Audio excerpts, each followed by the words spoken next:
여야 모두에게 해당되는데 영화 정치 얘기를 저희가 한번 해보려고 합니다.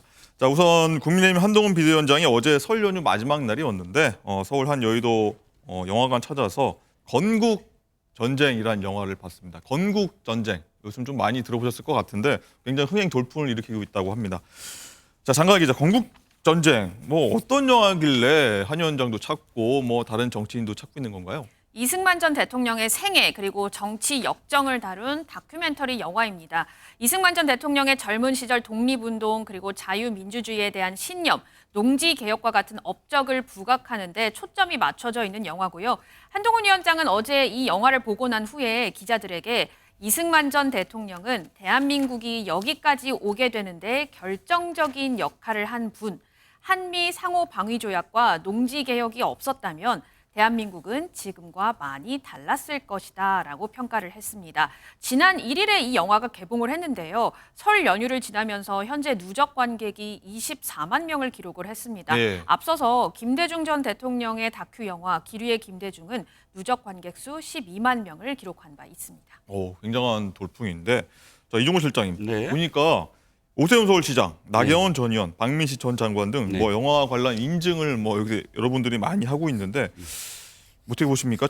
취임 후 첫 영화 관람이거든요. 한동훈 첫 영화 비대위원장. 관람. 예. 아, 예, 한동훈 그렇죠. 비대위원장 첫 영화 관람인데 이 그렇죠. 영화를 택했다는 점, 어떤 정치적 메시지가 좀 있을까요? 예, 일단 깜짝 놀랐어요. 저도. 왜냐하면 워낙에 좌석 점유율이 적었거든요. 좌석 점유율이라는 건 한 극장에서 얼만큼 배정했느냐예요. 그러니까 설이라는 건 어차피 상업 영화들이 굉장히 많이 보러 오는 그런 시기입니다. 그런데 처음에 이 영화가 2%에서 시작됐어요. 네. 그러니까 100개의 좌석 중에 딱 2개만 배정을 시켜준 거예요. 그런데 거꾸로 좌석 판매율이란 게 있어요. 즉 배정은 했는데 텅텅 비면은 판매율은 적은 거거든요. 그런데 판매율이 2배나 높았어요. 그러니까 다른 상업 영화보다 훨씬 많은 그런 판매율을 보인 거예요.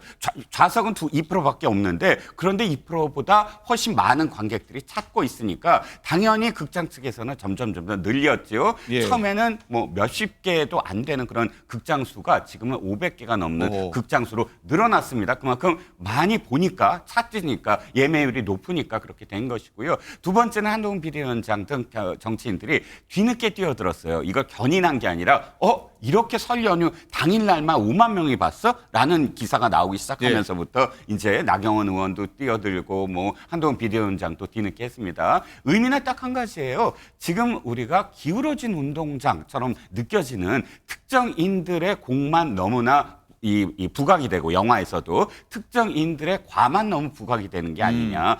이승만 대통령의 과 우리는 어렸을 때부터 사실 많이 배워왔습니다. 3.15 부정선거부터 온갖 그런 4.4 5.2 그 개헌이라든지. 그런데 사실상 우리가 너무나 이승만 대통령의 공에 대해서는 외면해왔던 것이 아니냐. 이 영화는 지금 극영화가 아닙니다. 다큐멘터리고요. 또 그 안에 주장하는 바를 모두 다 사실적인 그런 이 사료를 찾아내서 그것을 증명하는 그런 내용으로 되어 있거든요. 예. 그렇기 때문에 한동훈 비대위원장도 이 영화에서 이승만 대통령의 공은 무엇인지를 내가 직접 판단하고 또 국민들에게 또는 보수 그 시민들에게 권할 수 있다. 내가 한번 감으로써라는 생각이 아닐까 싶습니다. 네.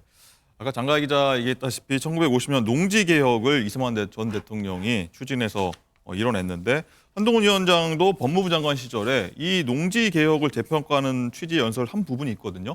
그 얘기 듣고 얘기 이어가도록 하겠습니다.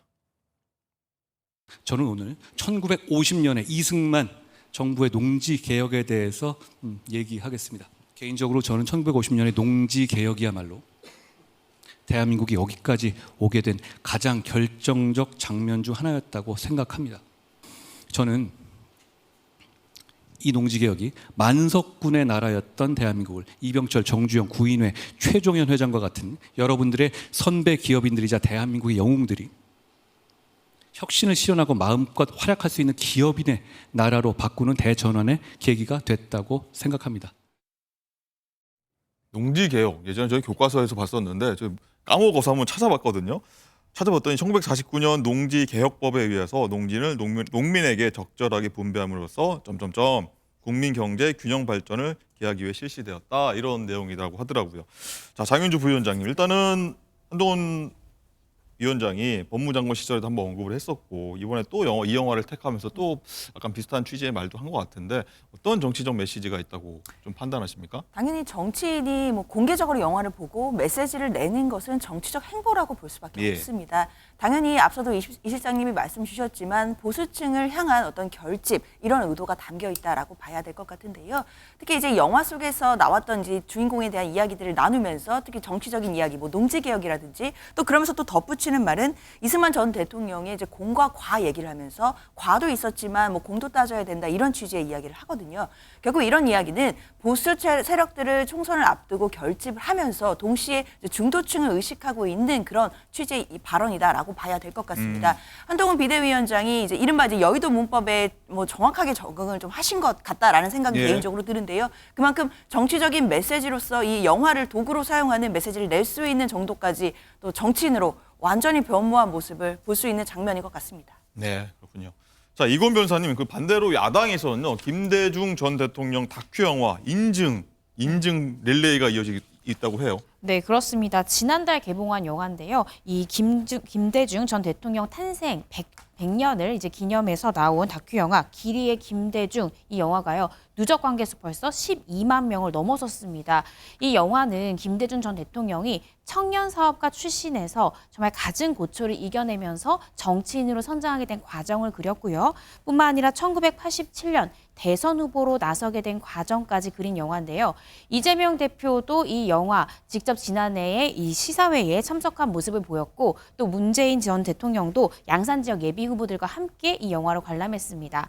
아까 앵커님께서도 말씀해 주셨듯이 영화 정치, 그러니까 여야가 영화를 통해 지지층을 결집하는 그런 모양새를 보이는 것이 아니냐라는 분석도 나오고 있습니다. 예, 그렇군요. 장윤주 부위원장님, 작년에 사실 문재인 전 대통령 다큐 영화도 사실 있었습니다. 문재인입니다. 영화도 있었는데 총선 앞두고 있는 걸까요? 뭐 영화들이 좀 나오고 있고 뭐 당대표들도 관람을 하고 뭐 지역별 단체 관람도 활발하게 하고 있더라고요. 이런 현상들 좀 어떻게 보십니까? 그렇죠. 이제 총선이 57일인가 남았습니다. 그렇기 때문에 당연히 이런 행보 하나하나가 정치적으로도 의미가 있는 그런 시기가 된 것 같은데요. 뭐 예전에는 뭐 정치의 사법화, 뭐 사법의 정치화 이런 화두가 됐었었는데 이제는 뭐 영화의 정치화까지도 우려해야 되는 지점인 것 같습니다. 다만 영화를 놓고 양 지지층 또 양 진영이 지금 결집하는 모습들을 보여주고 있는 것은 네. 분명한 것 같은데요.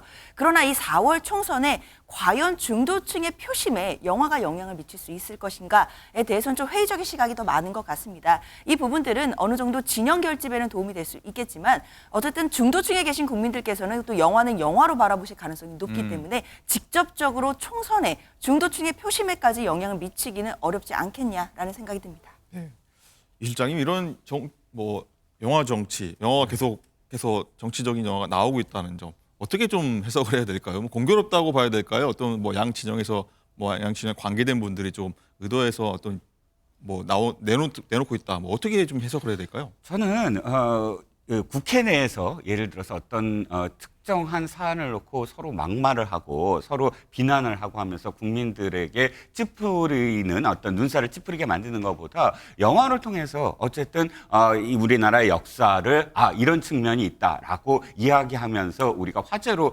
하나의 어떤 이것 공론의 장으로 네. 뭐 끌고 오는 것이지 않습니까? 이승만 대통령 시절은 어땠다 또는 김대중 대통령 시절은 어땠다라는 것을 끌고 와서 서로 이야기할 수 있게끔 만들어주는 순기능이다라고 생각을 합니다. 우리가 이것을 꼭 뭐 선전서운동의 어떤 도구로 이용한다 이렇게 볼 것은 아니라고 생각을 하고요. 네. 그만큼 사실 우리가 지금 진영 논리로 서로 너무나 이 정치권이 비토 정치를 하고 있기 때문에 영화를 통해서 어쨌든 간접적으로 공유하고 또 그것에 대해서 서로 생각해 볼 수 있는 어떤 시간을 갖는 것, 저는 이런 다큐멘터리 영화들이 그런 순기능을 할 수 있다라고 생각을 합니다. 알겠습니다.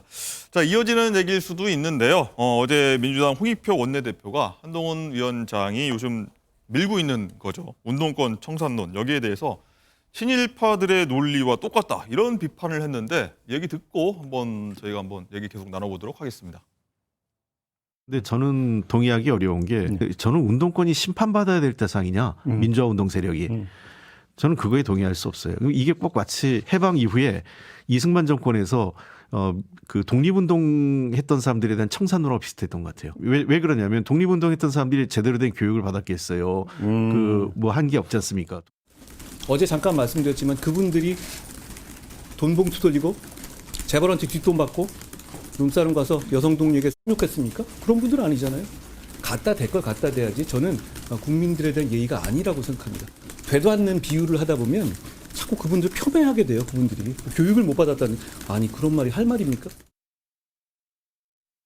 네, 이동건 실장님 쭉 들어보셨는데 네. 친일파 논리와 똑같다. 국민의힘은 여기에 대해 사과하라.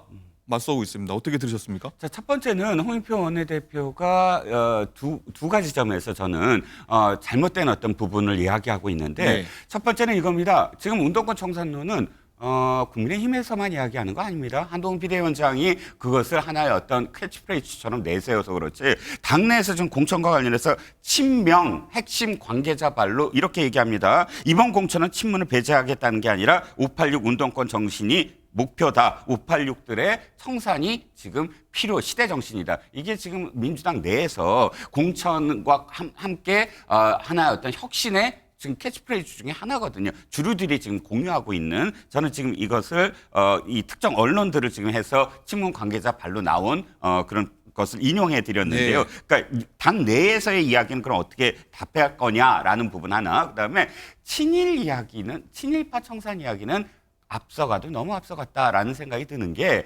진짜 친일파가 그러니까 독립운동 하시는 분들이 정말 지금껏 이렇게 기득권을 누려왔느냐라는 겁니다. 지금 21대 총선에 300명 중에 174명이 86세대라고 이야기합니다. 그것을 그 이전에 어떤 이 국회 구성을 보면 이렇게까지 50%, 60%의 한 세대가 점유한 적이 없거든요. 물론 그 안에는 운동을 했던 사람도 안 했던 사람도 있지만 그 세대의 어떤 청산은 당연히 있어야 되고 후배들에게 자리를 물려줄 그런 마음도 있어야 되는데 30여 년 동안 한 번도 그런 스스로의 어떤 성찰이라든지 반성 없이 언제나 자신들의 운동권과 관련된 비판이 오면 이렇게 얘기합니다. 네. 30년 전에 뭐 하셨습니까? 그것으로서 30년 동안 지금 정치를 해온 것에 대한 비판을 성찰 또는 반성을 하지 않고 엉뚱하게도 친일파 청산 논리를 갖다 댄 것은 아마 저는 그 당내에서도 비판의 목소리가